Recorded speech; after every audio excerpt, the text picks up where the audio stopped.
Iran ने जिस सेजुल missile के नए वर्जन का इस्तेमाल किया वो एक साथ 4 वॉरहेड ले जाने में सक्षम है। IRGC के हमले में इजराइल में कई बिल्डिंगों को नुकसान पहुंचा है। इजराइल में भारी तबाही हुई है। ईरान इजराइल पर ताबड़तोड़ मिसाइलें दाग रहा है तो इजराइल भी ईरान पर भीषण बमबारी कर रहा है।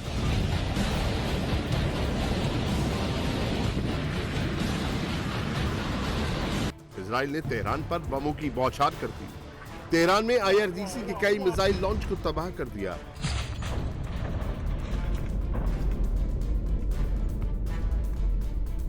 इजराइल के हमले में तेहरान में एक अपार्टमेंट तबाह हो गया। बताया जा रहा है कि मलबे में दबने से कई लोगों की मौत हो गई। इजराइल की एयरफोर्स ने ईरान के परमाणु साइट पर भी बमबारी की। बुशहर के परमाणु साइट पर इजराइल के फाइटर जेट ने एक कर कई बम गिराए।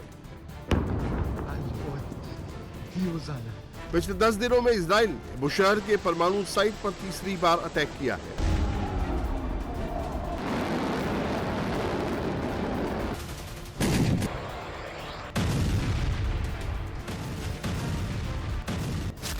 ईरान ने दावा किया कि हमले में परमाणु रिएक्टर को कोई नुकसान नहीं पहुंचा है, न ही किसी तरह का रेडिएशन लीक हुआ है और संयंत्र सामान्य रूप से काम कर रहा है।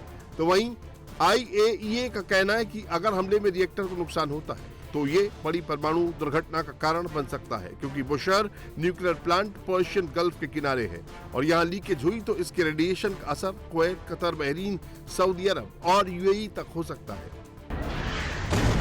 इजराइल ने सिर्फ ईरान के न्यूक्लियर प्लांट को तबाह करने की कोशिश नहीं की, बल्कि यज़्द में यूरेनियम प्रोसेसिंग प्लांट पर भी हमला किया। यज़्द में अर्दाकन येलोकैक प्लांट पर भी बमबारी की। गोदाम हेवी वाटर कॉम्प्लेक्स पर इजराइल ने 2 फेज में निशाना बनाया। गोदाम हेवी वाटर प्लांट और येलोकैक प्रोडक्शन प्लांट दोनों ही परमाणु ऊर्जा कार्यक्रम से जुड़े महत्वपूर्ण प्लांट हैं। हेवी वाटर मुख्य रूप से परमाणु रिएक्टरों में न्यूट्रॉन की गति कम करने के लिए इस्तेमाल किया जाता है, जबकि येलोकैक प्रोडक्शन प्लांट में यूरेनियम निकाला जाता है जिससे बाद में परमाणु बम तैयार किया जाता है। इजराइल की एयरफोर्स ने ईरान के 3 बड़े स्टील प्लांट पर अटैक किया, जिसमें इस्फहान के मुबारे के स्टील प्लांट और अफजा के खुजेस्तान स्टील कंपनी शामिल है।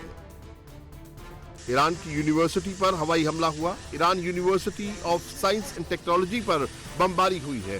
हालांकि हमले में कितने लोग हताहत हुए हैं या कितना नुकसान हुआ है, इसकी अभी आधिकारिक जानकारी सामने नहीं आई है।